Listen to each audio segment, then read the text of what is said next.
Hi, Mrs. Greathouse here, recording from her basement. Dolly the rabbit and Josie the dog are helping me out this afternoon. Did you ever notice one of these tags in your shirt and it tells you what percentage of fibers make up your clothes? This is important information for when you do your laundry. It lets you know if you want what temperature of water you want to use to wash it. You want to think about, well, should I put this in the dryer on high, or since it has 66% cotton, is it going to shrink too much? Okay, we can do the same thing in chemistry with our compounds. We can find out what percent of a compound is, for example, sodium. Okay, this is a big topic when you take analytical chemistry in college. Your professor will give you an unknown and say, find out what percentage of this compound is magnesium, and you'll run tests on it and find that answer. It's really a lot of fun. When we find out what percent of that compound is magnesium, we call it the percent composition. Okay, in words, this means the percent by mass of an element in a compound is the number of grams of the element divided by the mass in grams of the compound multiplied by 100. And this picture here shows you the differences in percent comp between potassium chromate and potassium dichromate, and that's what we will be able to calculate. This is the formula that you'll be using to find percent mass of an element.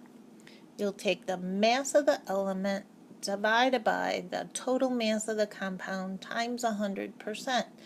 This is the same way that you figure out your test percentage, your grade on a test. You take the number that you got right divided by the total number times 100%. Okay, so here's a sample problem. We want to calculate the percent comp of ammonia. Okay, we're going to start by finding the molar mass.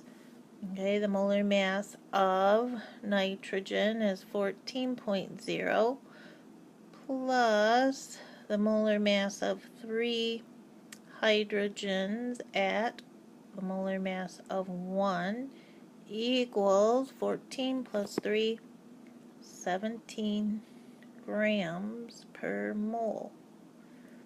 Okay, I want to find the percent nitrogen. So I'm going to take the part that's nitrogen, 14, divided by the total, which is 17, times 100. I use my calculator to crunch through the math, and I come up with 82.4% nitrogen. Okay, so what about the hydrogen? The part that's hydrogen is 3. The total is still 17 times 100 equals, crunch that through on my calculator, and I get 17.6% hydrogen. Okay, in theory, my total, when I total up everything in my compound, okay, it should be pretty darn close to 100%. And it is. Sometimes you'll be a tenth off either way, and that is forgivable. Okay, next topic, empirical formula. Empirical just means what you learn from experimentation. Okay, and this is something else that we can do in the lab to find out what a compound is made up of. So two definitions to start out. The empirical formula gives the lowest whole number ratio of the atoms of the elements in a compound.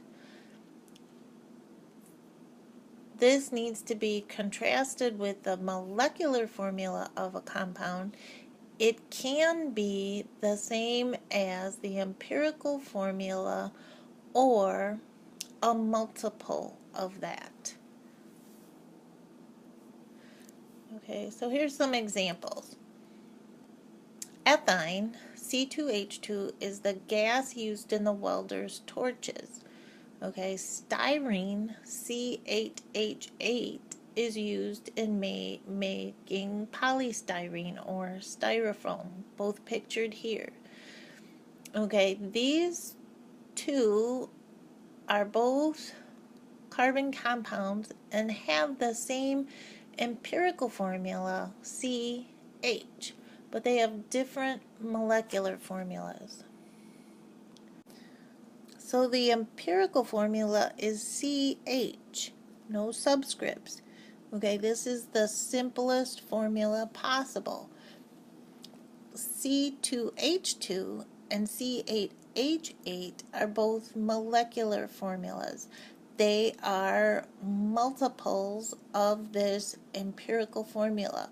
Notice we always use whole numbers here, and notice that the differences in molecular formulas give you two very different products. Okay, one is a gas, the other makes a solid. Okay, so you too can solve for empirical formulas. To do this easiest, we want to make an assumption that the percent they give us is equal to grams. They will give us a percentage of a compound and say 10% is carbon, 90% is hydrogen, or something like that. Okay, then we're going to find moles. You know how to do that using grams. It'll be moles equals grams divided by molar mass. Now we're going to set up a mole ratio. Okay, what we need to do this is divide all parts of our ratio by the smallest number to set up our ratio in relationship to 1. I'll show you that in an example. Okay, then 4, we need to multiply to convert our subscripts to whole numbers if they're not whole numbers already. Okay, so here we go. Compound was analyzed and found to contain 25.9% nitrogen and 74.1% oxygen. What is the empirical formula of the compound? Okay, so we're going to assume that we have a 100-gram sample. And we're going to assume that for nitrogen, we have 25.9 grams, same as our percent, but we're changing it to grams. And oxygen, we're going to assume 74.1 grams. Okay, step 2, convert to moles. Okay, so I'm going to use moles equals grams over molar mass. Okay, I have grams, I can find molar mass. So step 2, 25.9 over my molar mass of nitrogen equals 1.85 moles of nitrogen. Okay, same thing with my oxygen. Moles equals grams, 74.1, divided by my molar mass of oxygen, 16. That gives me 4.63 moles of oxygen. Okay, so step number 3, I'm going to set up a mole ratio.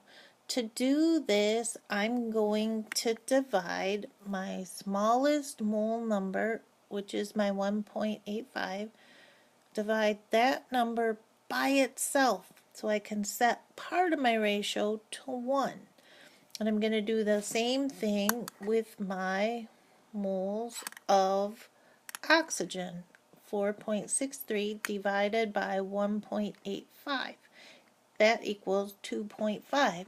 So here I am. I have my ratio of nitrogen to oxygen, and it's 1 to 2.5.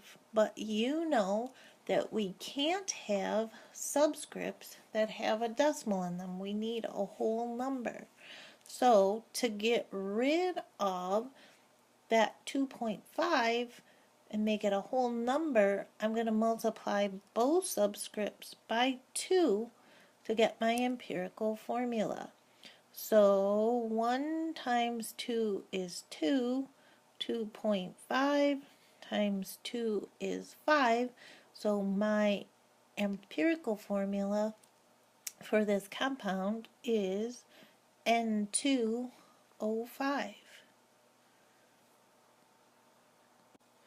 Okay, so that is the end of new information from chapter 12. You learned how to find percent composition and empirical formulas. Bring me all your questions to class tomorrow and we'll practice. Thanks for listening.